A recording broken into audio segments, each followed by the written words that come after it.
განვაგრძობთ გადაცემა სტუდიაში შემოგვერთა დღევანდელი შუადღის მომდევნო სტუმარი, ფოტორეპორტიორი, ტურისტული კომპანია პაატაჯის დამფუძნებელი პაატა ვარდანაშვილი. პაატა, მოგესალმებით, დიდი მადლობა მოგზაურობისთვის.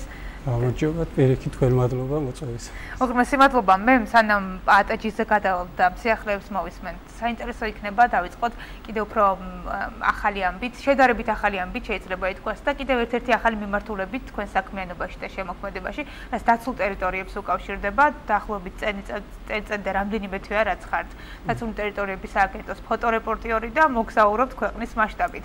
აქედან დავიწყოთ პაატა, თქვათ ის ადგილები, რომელიც უკვე გადაიღეთ და მოხდა თქვენს ფოტოობიექტივში. წელიწად ნახევარია დაახლოებით დაცულ ტერიტორიებში დავდივარ და ვიღებ. ზოგადად ყოველთვის ჩემი ოცნება იყო დაცული ტერიტორიების, საქართველოს მთლიანად ხოლო და დაცული ტერიტორიების განსაკუთრებით და წელიწად ნახევარი შარშან და წელს უკვე ყველა დაცულ ტერიტორიაზე ვიყავი, ზოგიერთზე უკვე მეორეჯერ, მესამეჯერ, სხვადასხვა სეზონზე გადავიღო და ეს არის ადგილები არის, რომელიც აუცილებლად ყველამ უნდა ნახოს. და სხვადასხვა სეზონზე სულ სხვადასხვანაირად. სხვადასხვა სეზონზე კი არა. წლებთან ერთადაც იცვლება ხო? წლებთან ერთადაც იცვლება.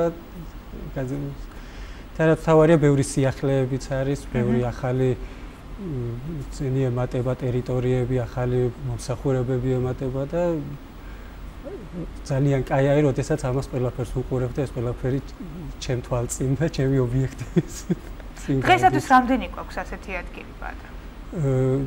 20 ადმინისტრაციული ერთეული გვაქვს, რომელიც ემსახურება 88 თუ არ ვცდები დაცულ ტერიტორიას. ანუ სხვადასხვა კატეგორია არის და ჯამში 88 დაცული ტერიტორია არის.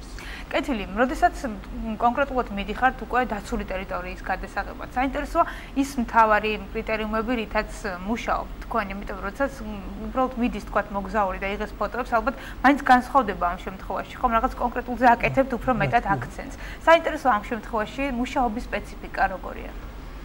რა თქმა უნდა, წინასწარ გეგმავ ჩემთვის იქაურ ადმინისტრაციის ხელმძღვანელობასთან ერთად თუ რა არის, რითი არის ეს დაცული ტერიტორია გამორჩეული, რა შეიძლება ვნახო, წლის რომელ პერიოდში არის ყველაზე საინტერესო, თუ ეს დაცული ტერიტორია არის ტურისტული მარშრუტები ან ტურისტული ინფრასტრუქტურა განვითარებული, რა არის კონკრეტულად რის გამო ჩადიან ტურისტები და შესაბამისად ამას წინასწარ ეს ვთქვა დავგეგმავ და შემდეგ მივდივარ რომ ეს ყველაფერი რაც შეიძლება კარგად და ისე აღბეჭდო რომ სხვასაც მოუდეს ჩასულ კონკრეტულ დაცულ ტერიტორიაზე. გადაღების კუთხით მაინც უფრო რომელი სეზონია თქვენთვის უფრო კომფორტული სამუშაოდ? გულისხმობ რა თქმა უნდა როგორც ის ფიზიკურად კომფორტულად, ასევე კადრის თვალსაზრისითაც საინტერესოა. ყველა სეზონი კაი არის, თავარი არ იყოს წვიმა, რომელიც ჩვენთა საქართველოში გაზაფხულზე და შემოდგომაზე ძალიან ბევრია, თუმცა შესაბამისად ისეთი ლამაზი არის, რომ წვიმას მიუხედავად ძალიან ხშირად დავდივარ.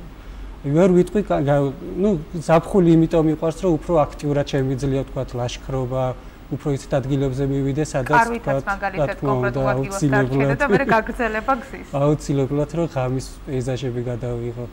ძალიან საინტერესო არის ზამთარშიც, თოვლში, არა მარტო სილამაზე არის, არამედ შენი თავის გამოცდაც არის, რომ ეს ყველაფერი ზამთარში გაიარო, ხანდახან წელამდე თოვლშიც და კარავში -20 გრადუსი ყიდვაში დაიძინე.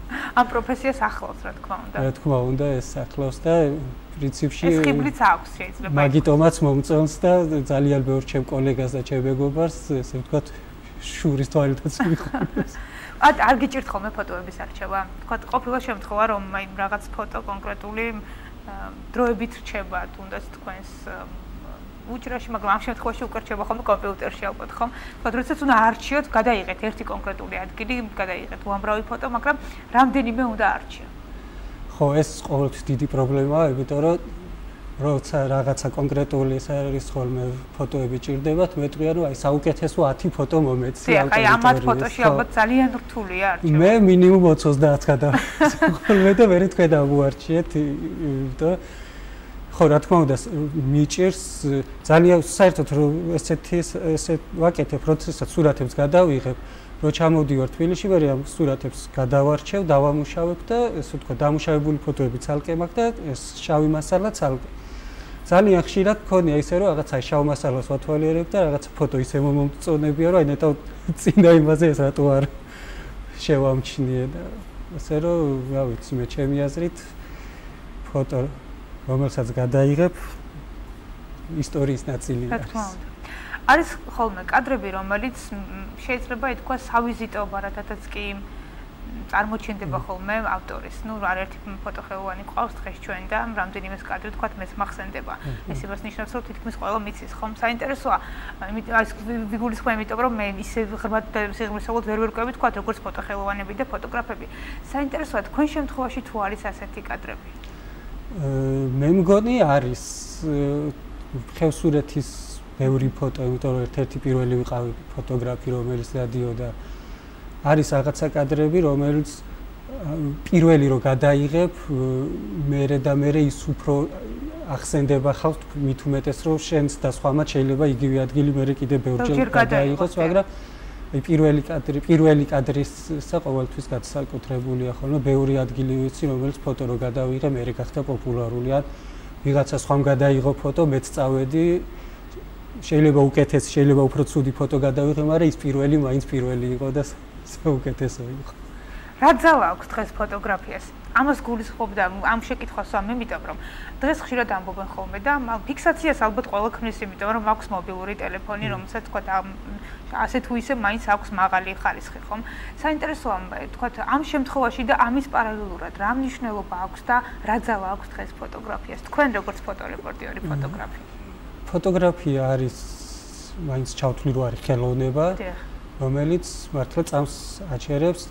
დღესდღეობით ბევრი არის მე მიხარია ბევრი დაინტერესებული ადამიანი, რომელიც ფოტოგრაფიით არის დაინტერესებული. ის არ აქვს მნიშვნელობა კამერას, შეიძლება მობილურით გადაიღო, მაგრამ ისეთი კადრი იყოს, რომ ძალიან დიდი ხანი დაგამახსოვრდეს, ასე რომ თავარი არის საჭირო ადგილას მოხდეს საჭირო დროს საჭირო ადგილას აღარ ფოტოაპარატით ხელში, ხო?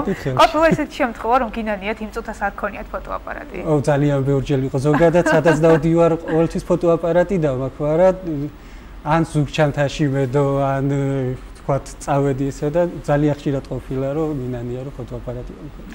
ამბობენ, რომ ეს პროფესია აზარტით იწყება, ან ხშირად ჰობით იწყება, მერე უკვე აზარტში გადადის და ბოლოს უკვე პროფესიად იქცევა ხოლმე. თქვენ შემთხვევაში როგორ იყო? ჩემ შემთხვევაშიც ესე იყო, ანუ თავიდან იყო ჰობი, შემდეგ უფრო ტურიზმის სფეროში ვიყავი მე მაგ პერიოდში. და ეს ფოტოაპარატი, სურათი და აი ამ რომ მოგზაურობდი თან სურათი და საბოლოო ჯამში ჩემი ტურისტული საქმიანობა ფოტოგრაფიამ უფრო წინაც წაწია და ჩემი თავიც უფრო ფოტოგრაფიაშიც წაიწია, იმიტომ რომ ჩემს სურათებს ჩემს საიძე რო ვდებდი, უკვე არა მარტო ქართველები, უცხოელებიც დაინტერესდნენ და უკვე პოპულარული გახდა საქართველოს და შესაბამისად საიმიჯო კუთხით თქვათ ერთ-ერთი დიდი როლი მატისია ფოტოგრაფიას. თუნდაც წეღანდაც ბრძანეთ თქვენ დაცული ტერიტორიების კუთხითაც. ის ფოტოები, რომელიც უკვე განთავსდება ვებ-გვერდზე გნებავთ კატალოგებში, ამას აქვს ქვეყნისთვის უდიდესი მნიშვნელობა ტურისტული პოტენციალისთვის. აუცილებელი არის ვიზუალიზაცია არის დაცული ტერიტორიები ერთ-ერთი მისი პიარი და ესე რომ თქვათ ვიზუალიზაცია არის რომ ხალხმა გაიგოს რა არის. და შემდეგ უკვე რომ დაინახავ, მე უკვე მოგინდება, გაგიჩნდება სურვილი რომ წახვიდე და დაათვალიერო. და ტექნოლოგია მუდმივად იცვლება, ხომ და აუცილებელია რომ ავტორი თქვათ და ავტორმა და ხელოვანმა ფეხი აუწყოს ამ ყველაფერს. საინტერესოა პირველი ნაბიჯი ფოტოგრაფიაში და ის აპარატი თქვათ, რითიც მუშაობდით და შემდგომში უკვე როგორ განვითარდა ეს ეტაპები? პირველი თავიდან ბავშვობაში შავთეთრი აპარატი მქონდა, რომელთაც ვიღებდი, მაგრამ ის ძალიან ბავშვობა იყო. შემდეგ უფრო 2000 წლების დასაწყისში მთავარი გაზეთი იყო ესეთი, სადაც ფოტორედაქტორად მუშაობდი და იქ ჩემი ძირითადი მოვალეობა იყო სურათების დამუშავება. და მაშინ ავიღე პირველი ჩვენი სამსახურის პატარა ციფრული ფოტოაპარატი, საიდანაც მომეწონა, ესე ვთქვათ, მოვიწავლე, იმიტომაც რომ ძალიან ცნობილი ფოტოგრაფები იყვნენ იქ ჩვენთან იური მეჩითოვი. აი წაღ როდესაც თქვი სწორედ პირველივე გამახსენდა მეჩითოვის ფოტო, თქვა 9 აპრილს გადაღებულია საოცარი კადრი, რომელიც შეხედავ ეგრევე უკვე ისტორია დატოვა, თუნდაც მაგერთი კიდე სხვა ბევრი ფარაჯანოვის ფოტო თუნდაც. ესეც გამახსენდა ნამდვილად. და არაერთი ასეთი კადრი. როდესაც ესეთ ფოტოგრაფების გარშემო ვიყავი, უკვე იქ რჩევას ვეკითხებოდი იქ და რა ვიცი, ნელ-ნელა უკვე ფოტოგრაფიაშიც გადავედი. კეთილი, სხვადასხვა მიმართულებებია ამ ყველაფერში, რა თქმა უნდა. არის მაგალითად ომის ფოტოგრაფია, ხომ? არის თქვა პეიზაჟები, ბუნება, ამ ყველაფერთან და დოკუმენტარისტიკა. თქვენთვის ყველაზე კომფორტული მაინც, ყველაზე მეტად საინტერესო და აზარტული რომელია? ჩემთვის ალბათ ფოტო დოკუმენტარისტიკა უფრო ხო? პეიზაჟები ალბათ, რომელიც საბოლოო ჯამში უფრო ეხლა პეიზაჟებს ვიღებ, მაგრამ ესე გონია, რომ ბევრი რაღაცა დოკუმენტურ კადრებშიც ისეთი დავტოვე, რომელიც მომავალ თაობაში ალბათ თავის სიტყვას იტყვის. ნამდვილად იტყვის. პატა, თითქმის ამოიწურა ჩვენთვის განკუთვნილი დრო და დასასრულისკენ გითხავთ, საომოვო გეგმები, როგორია თქვენი და ასევე თქვენი კომპანიის? ტურისტულად აქტიური სეზონია და თქვათ, რას გეგმავთ? ჩემთვის მე როგორც ტურისტა უფრო ეკოტურიზმისკენ ვიხრები და მინდა რომ ლაშქრობები საქართველოში ბევრი ადგილი არის, რომელიც ჯერ კიდევ გამოუკლევი არის ეკოტურიზმის და ლაშქრობების მხრივ და მინდა რომ ესეთი ადგილები ნახო და ჩავთო ტურიზმის სფეროში, ან თუ ტურისტვის არა, მეგობრები მაინც ისეთ ადგილზე რო წავიდეთ, სადაც ჩვენს ვეთი არავის ისე ინტერესი დიდია ტურისტების მხრიდან? კი, ძალიან დიდი არის და რაც უფრო დრო გადის, მით უფრო საქართველოს მიმართ დიდი ინტერესი არის თითქმის მთელ მსოფლიოში. თქვათ, ვისაც აინტერესებს კონკრეტულად დაგეგმილი ტური, შეუძლია შემოვიდეს თქვენს ვებგვერდზე და უკვე მაგ გაეცნობა თუ როგორ ხდება? ჩვენ უფრო კონკრეტულად პიროვნება ან ჯგუფს გეგმავთ ინდივიდუალურად თუ რა აქვთ, რა არის მათი პრიორიტეტი და ის მიხედვით. შეუძლია თქვა სანამ ჩამოვა საქართველოში მანამდე დაგეგმოთ. რა თქმა უნდა, მანამდე ჯობია რომ დავგეგმოთ რომ წინასწარ გქონდეს უკვე რა ნახოს და ჩვენც უკვე წინასწარ ვიცოდეთ, დაგეგმილი გქონდეს წინასწარ როგორ და რანაირად გავუმასპინძლეთ და დავხდეთ ჩვენს სტუმარს. კეთილი, მე მინდა რომ წარმატება გისურვოთ თქვენ საქმიანობაში და მე წეგან ჩვენს წინა სტუმარსაც უთხარი და იგივეს გავემეორებ, იმიტომ რომ თითოეული თემა, რომელსაც ჩვენ ვამახვილებთ ყურადღებას, ვფიქრობ, რომ მნიშვნელოვანია ჩვენი მაყურებლებისთვის, ჩვენი ერთგული მაყურებლებისთვის და რა თქმა უნდა მზად ვართ, რომ გიმასპინძლოთ ხოლმე და მივაწოდოთ მაყურებლებს ინფორმაცია იმ სიახლეების შესახებ, რომელიც ჩვენს ქვეყანას უკავშირდება. დაგემშვიდობებით, კეთილი სურვილებით, პაატა ვარდანაშვილი საუბრობდა პირდაპირ ეთერში, კომპანია პაატაჯის დამფუძნებელი ფოტოგრაფი. შუადღეს კი ვაგრძელებთ შემდეგი ნაწილი გველის წინ, ახალი თემით დავბრუნდებით. მცირე ტიხრის შემდეგ ისევ პირდაპირ ეთერში ვართ.